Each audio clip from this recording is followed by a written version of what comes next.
I was born in Tonasket, Washington, little town in north central Washington, 16 miles from the Canadian border. Very tiny little town. I have to keep putting that in.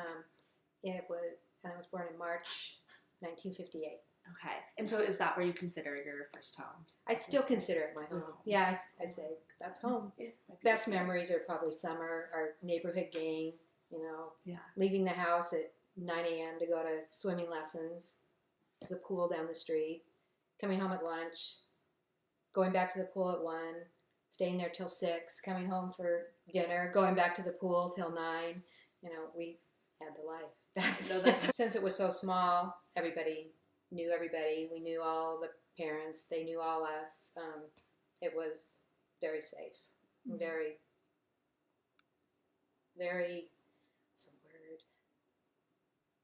word? 1950s, 1960s. I mean, it was very, very comfortable. Do you think that your experience would have been different if you had the technology that we have today? That's a really hard question. I mean, I remember getting our first TV. Mm-hmm. We didn't have TV till I was in grade school sometime.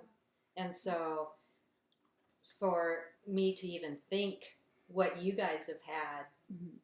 your whole life, it doesn't even relate. Because it wasn't a big part of our life at all. Mm-hmm. Not at all. So. Are you glad it wasn't a big part of your life? I don't know if that's hard to answer too. Again, you don't know, I guess. And we had that idyllic childhood. I mean, we just played. That's what we did. Mm-hmm. And so I think what your generation has grown up with is stressful, knowing what everything's going on in the world all the time. So I grew up when the Vietnam War was going. And so my dad would watch the 6 o'clock news, and we'd get bits and pieces of that. It was more than they got through other wars and stuff, because we had the TV and the reporters there, the journalists, but it wasn't in our face all the time. And so it wasn't, especially where I grew up, it was so remote. World events were so remote from me, it didn't affect my life, really.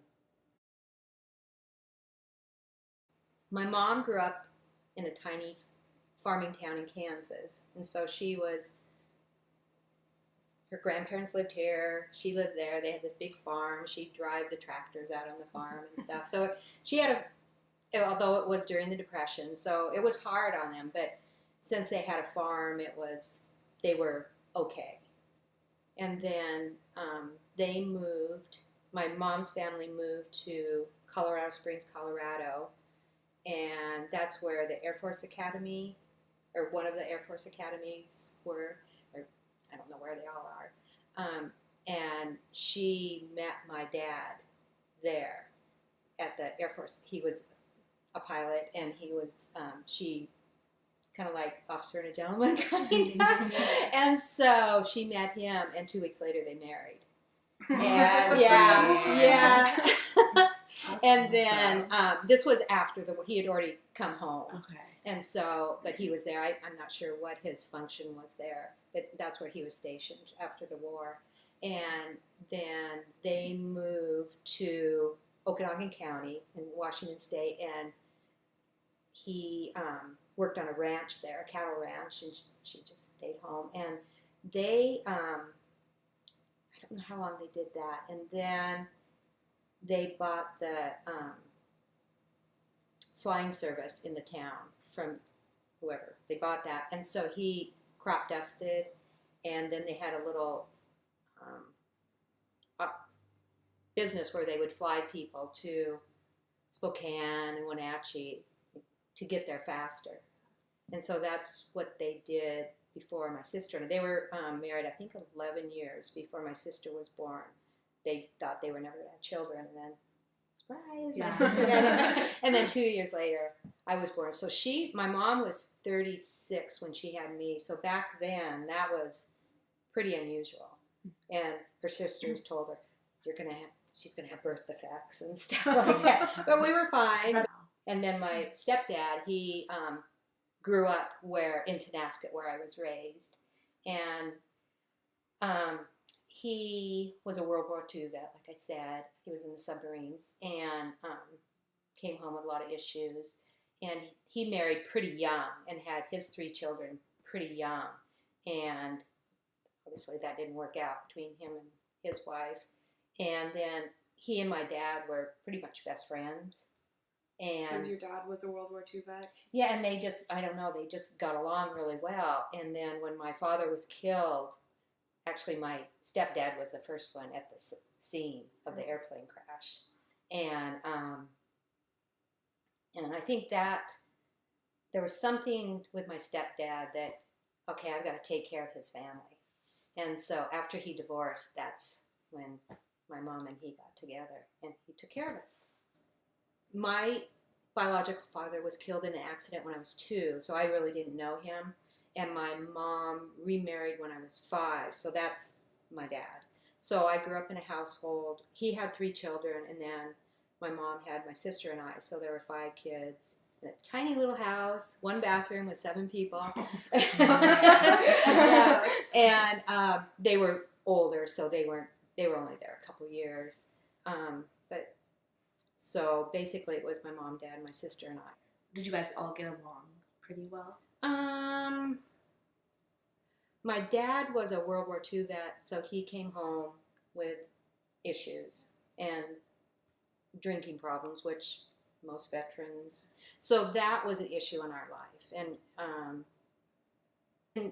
it really didn't affect us that much, except for social functions. Okay. You know, our daily life was fine. It just social functions could get kind of wonky. Yeah. You know? Yeah. But my mom really tried to shield my sister and I from that. And so if things were getting, you know, if the drinking was getting a little out of hand, she would just take us to our aunt's house and we'd hang out there for a while. So I can't say that it was a real negative effect, except for it just showed me what not to be like. Yeah. When I was older. Learn from it. Yeah. What do you think about your family was the most influential in you growing up? Like their values, what types of things? I believe that my mom was such a strong woman that my sister and I are like that. We're very strong and self-sufficient people, and that's what my mom was. And I think that's one of the most important things I learned growing up. Figuring out what I really wanted to do was kind of hard, but we spent a lot of time outside camping and fishing with my dad and stuff. And he was, in his earlier life, he was a logger, so he just loved to go cut firewood, and so we were always with him when he did that. And so, like, when I was a senior in high school, I thought, okay, I like being outside, and so I was decided I was going to go into forestry.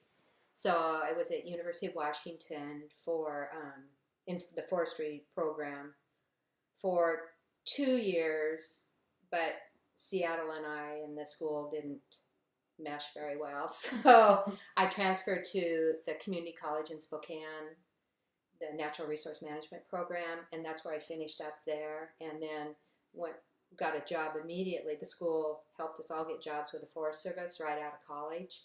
And I spent the next 8 years working for the Forest Service, doing field work, and then transferred to the Park Service later on. So I've always been in that field. So I am the liaison between the regional contracting office. Our region is California, Hawaii, Washington, Oregon, and parts of Montana. And I'm the liaison between the contracting office and a network of universities. And I help parks write agreements with these universities to fund graduate students to come out and do their research out in the parks. So we fund graduate students to do their thesis work, and we get the expertise of the university and those students to do the research that we don't have capability to do. most fun was when I was on a crew and we'd camp out for 10 days at a time because we were so remote. So our crew, there were, I think, 8 of us. We'd camp out for the 10 days and do our work and then come home for 4 days and then camp for 10 days. So it was fun. It was hard work, but it was fun because it was a good group of people. It just, when you work for the federal government, whatever administration happens to be in ruling at that point, it affects the environmental policies and actions that we can take. Like right now, it's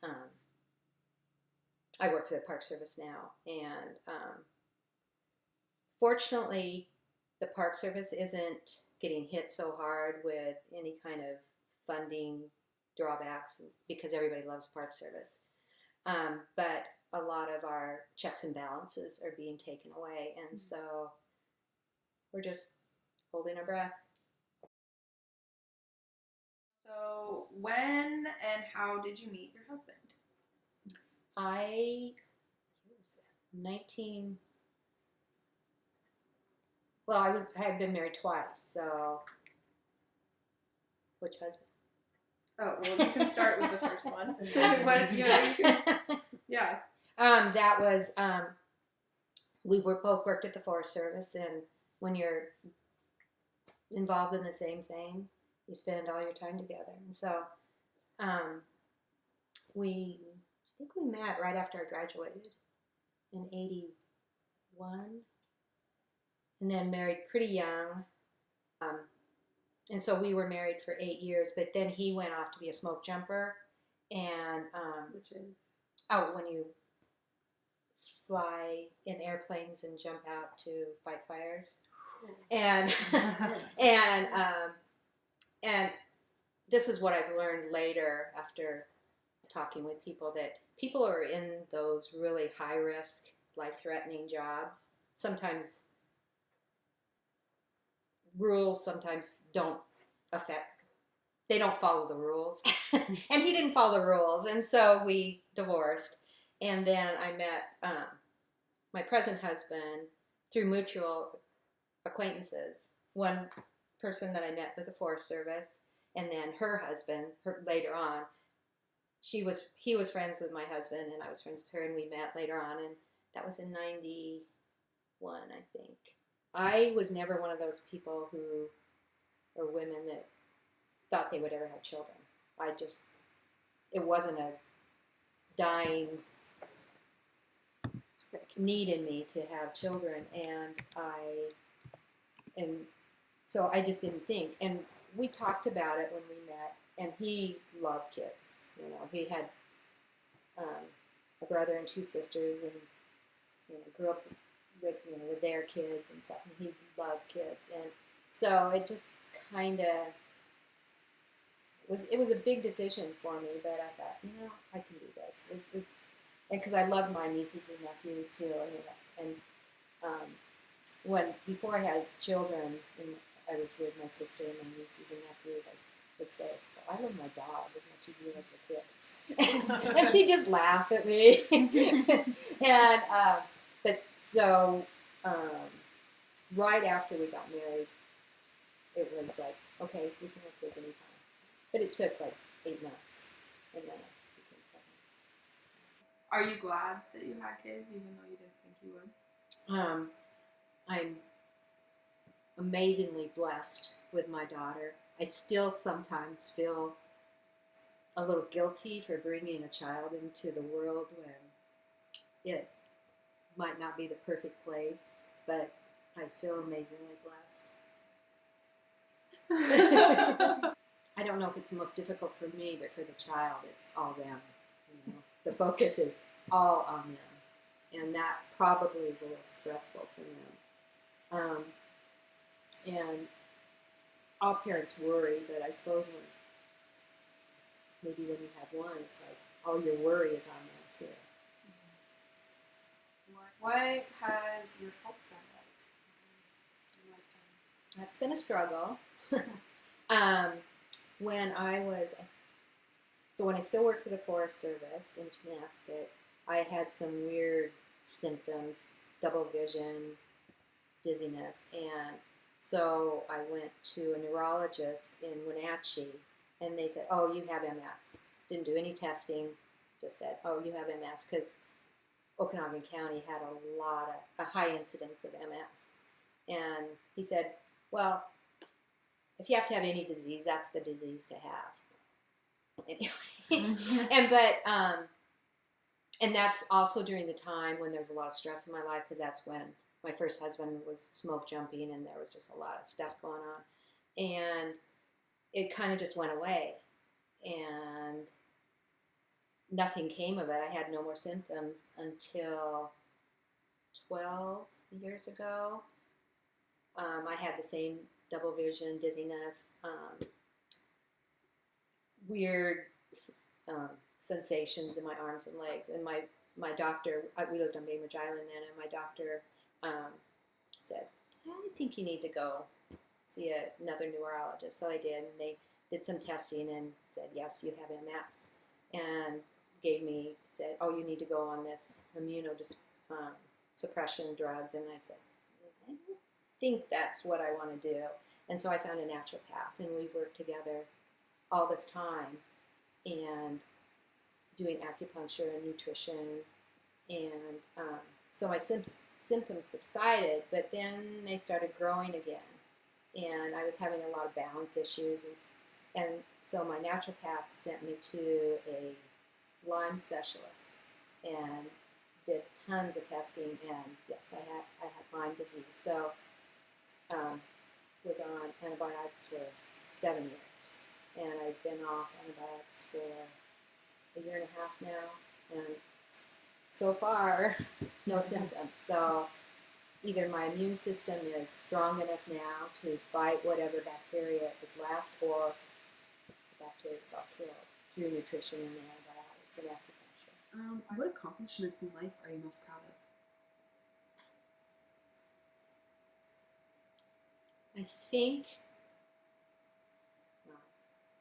raising a successful daughter, I think, is my most accomplishment, and being strong enough to listen to my own body and fight whatever diseases I was having by not just blindly following what a doctor said, listening to what I believed in, using my instincts for that.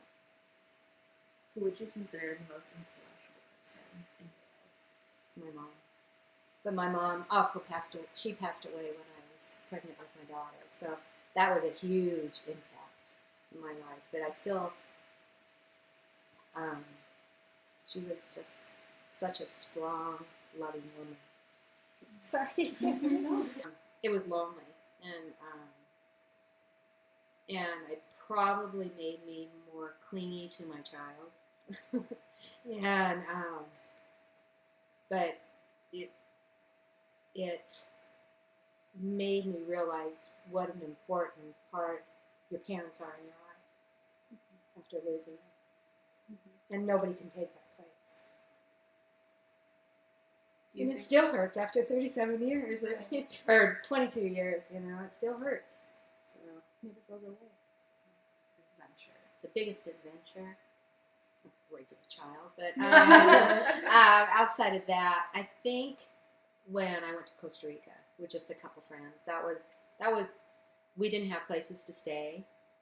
Don't listen to that. And we just went, and that was a big adventure for me, because that really wasn't my personality to go do something like that, and so to just go on an adventure with no planning was pretty big for me. But again, don't listen to that. What was the scariest thing that happened when you were doing that? And what was the best thing? Oh, the scariest thing. This still is really creepy. So we were on this little island, just real close to Panama, but it was a Costa Rica island, and it was, on the Caribbean side, and so it was fun. Everybody was happy-go-lucky, and we were at this restaurant, or this little, what do you call it, restaurant? It was a little place where you got food, and all these federales came in with machine guns, and they were speaking Spanish. Of course, we didn't really know what they're saying, but the restaurant person came up and said, "You have to leave right now." And so we got up, and we were camping in a little yurt thing down the beach, and two of the federales with machine guns followed us down the beach, and we didn't know what they were doing or what they wanted, and really nobody knew where we were, and so it was rather stressful.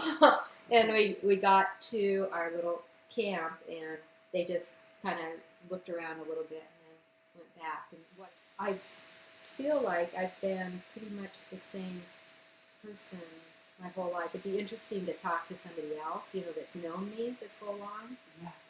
to see if they have thought I've changed. But I personally don't think my values or anything changed. But no, I don't think there is anything that I would have wanted to accomplish. Do you have any current goals for the future? Like, what are your plans after retirement or with your family? I retire in 2 years at 62. I work for the federal government, so I can do that. And my husband and I have recently bought a travel trailer and a truck that can pull it anywhere. And so my goal is to visit every national park, at least in the western United States and Alaska. And that's what my near-term goal is. Do you feel the way that you thought that you were going to feel at 60? No. I know you just turned 2, so barely, Yeah. but Yeah. like 59, 60. Yeah. When I was your guys' age, 60 was old. Mm-hmm. I don't feel old. I there's some things physically I can't do. I'm not as strong as I used to be, but mentally I don't feel old at all. To be healthy, to be able to enjoy this part of our lives. My husband, me, and my daughter, her journey too. It's just to be able to enjoy it and learn and be as good as they can today.